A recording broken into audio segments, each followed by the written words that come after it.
Good morning mga ka-Marcy. Welcome to my mini vlog. Ayan po. For today's video, ako nga po pala ay gumawa ng malunggay juice. Instead tayo ay uminom ng soft drinks, gumawa na lang po tayo ng malunggay juice para po tayo ay healthy ang iniinom. So yung mga walang mga malunggay na tanim, humingi lang kayo sa kapitbahay or humingi, ayan.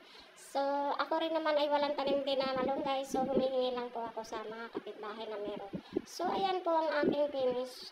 Na nilalagyan ko rin po ng honey para masarap po siya. Instead po tayo ay uminom ng mga juice na katulad ng sesto. So, yan na lang po para masustansya po ang ating iniinom. So, depende na lang po sa inyo kung ano ang gusto nyo. Kung gusto nyo lagyan ng kalamansi, ganyan.